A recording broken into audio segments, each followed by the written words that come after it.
I'm from Australia, Barwon Heads. I'm from the U.S. in a small state, Alabama. Can I ask your name, please? Monique. Yeah. Lisa. Where are you from? I'm from Australia, Barwon Heads. Thank you so much. So, is there some traditional food in Australia? I would say our food's pretty diverse. We eat a lot of different foods. I say we steal a lot of foods from other cultures. So Italian, French, Lots of Italian. Japanese. Yeah. It's very popular. Yeah. So, you are in Japan right now, Osaka. So, what do you think about Japanese food? Have you tried like any Japanese food so far? Delicious. Lots of Japanese So food. good. Good? You like it? I love miso soup. Miso soup. And the sushi in Australia that we have, it's very different. Like it's more westernized, but in Japan, it's so delicious. I like okonomiyaki. That's my favourite. And we love the little balls of squid. Takoyaki, right? Yes. Yeah, That's it. it's octopus. Okay. Oh yeah, ramen. Yeah. We love ramen. Yeah. Custard fish. Yeah, it's a must. So I think interesting fact, most of Osaka people have their own takoyaki device, and we can substitute octopus with sausage, chocolate, or like kimchi, cheese, and like that. Interesting. So is there some like touristic attraction? Uluru is very touristy, but it's also worth going. But in Victoria, Yeah. there's a place called the Grampians, and that is a lot of Australians go there, and some international tourists. But it is got lots of nature, lots of emus and koalas and kangaroos, and it's got a beautiful rock climbing and bushwalking. So we love that. The Grampians in Victoria, that is wonderful.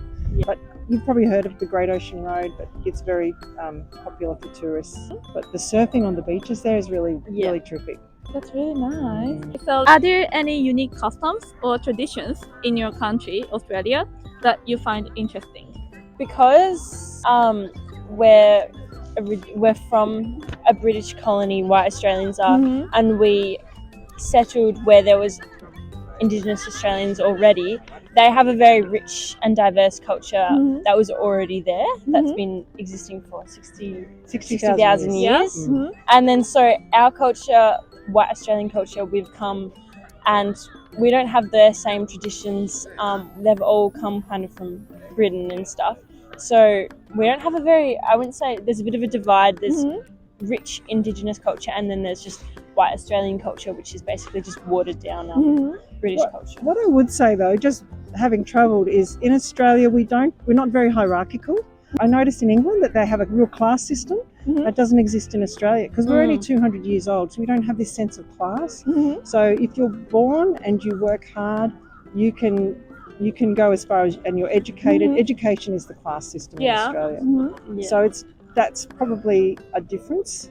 Thank you so much. Are there some common stereotypes or misconceptions about Australia? My stereotype is that Australians are maybe good at sport, but not very good sports. And what I mean by that is they're quite good at sport in the international stage, but they're not good at losing, as in, maybe that's my conception. Okay. Do you know what AFL is? It's football, but they get really intense about it. Like Australians, if you go for your team, there are so many like very aggressive, like where you're watching a game, they get very passionate about sports, I'd say. Okay. In Australia, there's like a big misconception that there's lots of dangerous animals like everywhere you go, and that you're bound to get like bitten or attacked or something. And most of the beaches are so safe, like you would know if the beach was unsafe or you couldn't swim. And there are some like dangerous snakes and stuff, but they don't really come too close, I'd say. You actually just almost never get bitten in Australia by a snake unless you're doing the wrong thing, and all you have to do is ask an Australian and they will tell you what to do, which is pretty basic. You just don't walk through long grass in summer without shoes and jeans on. You know, it's common sense, because a snake will run away from you unless you stand on it. Okay. Then it might bite you in self-defense. But they will never chase you. They're not aggressive. Oh, you never chase me. Oh, okay. Never. Oh my. So what if I step on it like by accident? it won't know that, and it might try and bite you. But for example, Monique was riding a bike and Yeah. she rode over a snake, Yeah. and then she screamed, stopped the bike right on the snake. She was about 8 years old. Yeah. Jumped off and did this dance and ran Yeah. away. It was very Yeah. funny. Really? The snake ran the opposite But direction. what would you Okay. do? If you stood on a snake accidentally, you would literally just run away. I'll just run away. Yeah. And Immediately. Yeah. don't bother trying to figure out what type of snake it was or something. If you get bitten, you just go to the hospital They'll work it out. and they'll give you the antivenom. Yeah. basically. Okay, thank you So- so much. Okay, so this is last question. So what kind of advice would you give to someone planning to visit or to leave your home country, Australia? Look, I would actually say most Australians are actually very friendly. They love learning about other cultures. It depends on what you like, because Australia is Okay. full of amazing wildlife. It's got beautiful natural scenery.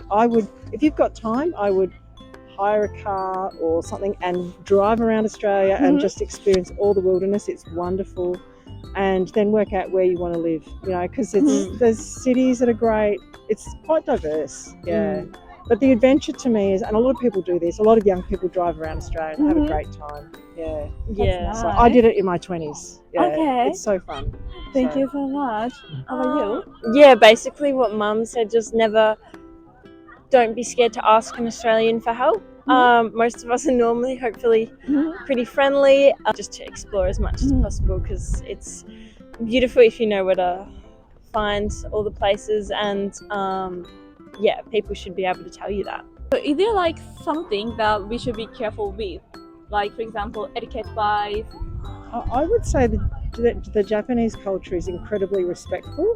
So you're naturally very respectful and your etiquette is very good. Yeah. And so, in fact, it's probably more you might be insulted by the way we behave. Yeah. Not on purpose, but you could just be more casual in Australia. So we Yeah. can more like take it easy in I think your so. country, Yeah, right? I think so. But how about like, for example, like when we eat ramen or like miso soup, we drink like making sound. Like, Oh, yeah, we don't like that. okay, so it's Ah, yeah. Actually, I was going to say that, and then I thought, but we're probably quite, like, that's picking on Japanese when actually we might make the sound, but we don't want to. Okay, we try not to We make try like not to make a slurping sound. The sounds. Okay. slurping sound is not polite. Yeah, you're not supposed to make a sound while you're eating, right? Yeah. But people often do. We often it's, do. It's not, it's not awful if you do. Like, it's we fine. try not but to, though. We try not to. Oh, well, I actually think when I watch the Japanese eat, they're also very particular and polite, and we're probably not. So if you come to Australia, you'll be like, what are you talking about? You guys are animals. Yeah. Really? Yeah. Maybe. That's really interesting. So my question, that's all. Thank you for your time Thank today. you so much. Yeah, thank you Nice so to much. meet you. Yeah, nice to meet you. Have a good day. What's your name? Well, my name is Tamarcus. And where from? Well, I'm from the U.S. in a small state, Alabama. Thank you so much. So, is there some like recommendations to visit or try for tourists? For tourists, well, I would say the ribs, but I say go south. You go south maybe to Louisiana, Georgia is probably the best. Louisiana, Georgia, that's where you get the best food wise. You want to get some authentic. Just go down now. You probably won't forget it. Okay, thank you. So, what do you like about your country? For me, Mhm. I like the most the economy Mhm. and I guess how the financial market works in Okay. the U.S. Mhm. Since it's number one in the world, Mhm. and you can get a job as easily. Since I'm a citizen, I get a job as easily and still make enough money to travel. So, are you working right now, or are you? Yeah, well, I'm working. Oh, working. What do you do? Can I ask you? Oh well, I do videography personally, but I do manufacturing Okay. at home. Mhm. So, videography is my personal work, Mhm. and manufacturing is my. Okay, so job. video one is like a side job. Yeah. Oh, that's nice. Thank you so much. So, is there some interesting customs or traditions in your country? I say more tradition wise. I probably say on Thanksgiving, somebody got to bring some food to the house to the party. Okay. So on Thanksgiving, somebody has to bring dressing. Oh, It's like almost every year. If somebody don't bring dressing, it's like kind of like breaking tradition. Only on Thanksgiving, you need dressing, mashed potatoes. Some people say coleslaw. I don't like coleslaw personally. Don't hate on me. But that's all. Thank you. So, like, Have you like noticed like some culture difference between Japan and the US? Culture difference. I say how people, I guess, carry themselves. The manners is very different, and how people walk and speak to each other is very, very different. But I can say it's something similar in Japan and America. It's like more. You get some people that dress similarly wise, so I can understand. I can talk to them wise or either way. That's most I can. That's all I can say for now. Okay, that's interesting. So you said in America and Japan, like how we talk is kind of different, right? Yeah. So how different? Oh, number one, I say it's more polite, nicer. For example, I go into a bar. I bump against somebody inside an American bar. It could be very hostile for me, or just very. I can't approach that person and get to be a friend or just a person to talk to or whatever else. But in Japan, I feel very more, I guess, at home with myself to just talk to a Japanese person in Japanese or English, either one, just whatever I feel. Japan is always the safest area I can say. I can approach people wise, either on the street or restaurant or whatever else. I feel very more safe.